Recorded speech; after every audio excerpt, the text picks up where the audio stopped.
నమస్తే అందరికీ, welcome to my channel ఫటాఫట్ భవానీ. ఈరోజు నేను ఒక మంచి దేవాలయం మీకు చూపిద్దామని ఈ వీడియో తీశాను. అండ్ ఈరోజు అంటే ఆ రోజు December 25th మనకి తులసి దివాస్ అంటున్నారు కదా. సో అలా పిల్లల్ని తీసుకొని ఒక టెంపుల్కి వెళ్దాం అండ్ బీచ్కి కూడా వెళ్దామని బయలుదేరాము. బట్ బీచ్కి అయితే వెళ్ళలేదు, కానీ చాలా చాలా మంచి టెంపుల్ అయితే విజిట్ చేశాము. అండ్ మేము నిజానికి బయలుదేరింది ఇస్కాన్ టెంపుల్ చూపిద్దామని. బట్ ఇస్కాన్ టెంపుల్కి వెళ్ళే దారిలో ఒక 200 meters ముందే మనకి మహాలక్ష్మి అమ్మవారి దేవాలయం కనిపించింది.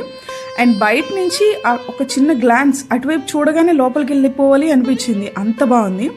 లోపలికి వెళ్ళిన తర్వాత each and every feature on the temple, like శిల్పాలు, ఆ రాతి, ఇదంతా కూడా నాకు ఎప్పటిదో గుడి అప్పట్లో ఇలాగే కట్టించారేమో అన్నట్టుగా. ఇది కొత్త టెంపుల్, మీకు చెప్పడం మర్చిపోయాను. లాస్ట్ ఇయర్ ఏప్రిల్లో ఈ గుడి ప్రారంభించారు. అండ్ ముగ్గురు అమ్మవార్ల టెంపుల్ ఇది. నూకాలమ్మ తల్లి, మధ్యలో మహాలక్ష్మి అమ్మవారు, ఇటుపక్కన మోదకొండమ్మ తల్లి అనుకుంటా, ముగ్గురు ఉన్నారు.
ఇప్పటి వరకు బయట చూపించాను, ఇప్పుడు గుడి లోపల అయితే మా దర్శనం అంతా కూడా అయిపోయింది.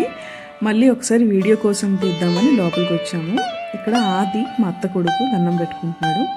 అండ్ ఈ లోపల అయితే మనకి మన దేవుడి తాలూకా విశిష్టత, అవతారాలు 1 by 1 అలా వివరించి చూపించారు. అయితే గుడి చాలా చిన్నది, కానీ ఆ ఉన్న ఆవరణలోనే ఎంతైతే చూపించగలుగుతారో మన కల్చర్ని, మన సంస్కృతిని, మనకుండే అంటే ఆ దేవుని తాలూకా అవతారాలు ఎలా మారాయి అవన్నీ కూడా పెట్టారు. ఇంకా కూడా మన రాసులు, నక్షత్రాలు, మన రాసులకు తగ్గ ఆది గురువులు ఉంటారు కదా, వాళ్ళను కూడా వివరంగా చూపించారు. అయితే నేను ఇక్కడ ధనురాశి దగ్గర నించోని మీకు చూపిస్తున్నాను. ఇవైతే శిల్పాలు చూపిస్తున్నాను, అంత చిన్న చిన్న ప్లేస్లో కూడా ఎంత బాగా పెట్టారని. అయితే ఇక్కడ ధనురాశి దగ్గర నించొని చూపిస్తున్నాను. అలానే ఆ రాశి తాలూకా సింబల్, ఆ రాశి తాలూకా ఆ గురు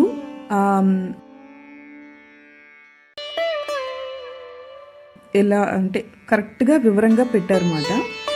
చిన్నపిల్లల్ని తీసుకెళ్ళినా కూడా వాళ్ళకి క్లియర్గా అర్థమవుతుంది ఆ అవతారాలు ఎన్ని ఉన్నాయి దేవుడికి, అండ్ రాశులు అంటే ఏంటి, ఇదంతా కూడా. అంటే కృష్ణుడు అవతారాలు. నెక్స్ట్ ఈ కృష్ణుడు చిన్నప్పుడు ఫోటో ఒకటి ఉంటుంది, అది కూడా నేను చూపించాను, నాకు బాగా నచ్చింది, కాలు నోట్లో పెట్టుకునేది.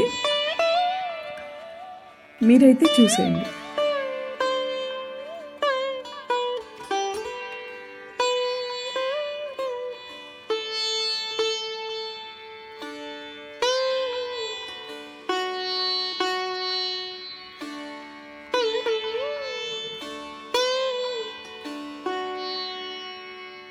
ఇదిగోండి ఆ ఫోటో భలే ఉంది కదా. అండ్ ఇక్కడ వచ్చేసి మహాలక్ష్మి అమ్మవారు. ఈవినింగ్ భలేగా అనిపించింది నాకు. వీళ్ళందరూ కూడా అనుకొని వచ్చిన వాళ్ళు నేను అనుకోవట్లేదు, ఎందుకంటే ఇది కొత్త టెంపుల్. అటువైపు రాగానే మనకి ఆటోమేటిక్గా అలా వెళ్తాయి కళ్ళు బయట నుంచి, అంత బాగుంది. అండ్ అక్కడి నుంచి 200 మీటర్ డిస్టెన్స్లో మనకి ఇస్కాన్ టెంపుల్ అని చెప్పాను కదా, ఆ ఇస్కాన్ టెంపుల్కి వచ్చాము. కళ్ళు చెదిరిపోయాయి అసలు విగ్రహాలను చూసి. కృష్ణుడు అండ్ ఆల్సో పక్కన పూరి జగన్నాథుని కూడా పెట్టారు. అయితే ఆ రోజు తులసి దివాస్ కదా, ఆ రోజనే కాదు అక్కడ దీపాలు ఎప్పుడు సిద్ధంగా ఉంటాయి. ఆ దీపాలని ఫస్ట్ అక్కడ గుడిలో చూపించి తర్వాత అక్కడ తులసమ్మ దగ్గర కూడా పెడుతున్నారు. సో మేమైతే తీసుకున్నాము. అక్కడ ఆల్రెడీ అరేంజ్ చేసి పెడుతున్నారు. ఒక్కొక్క దీపం 10 రూపాయలు, మనం తీసుకుని వెళ్ళొచ్చు. అంటే ఇంటి నుంచి పట్టుకెళ్ళలేకపోయామే అనే ఒక ఫీల్ ఉంటుంది కదా, అదేం లేదు. అక్కడ చాలా హ్యాపీగా అనిపించింది.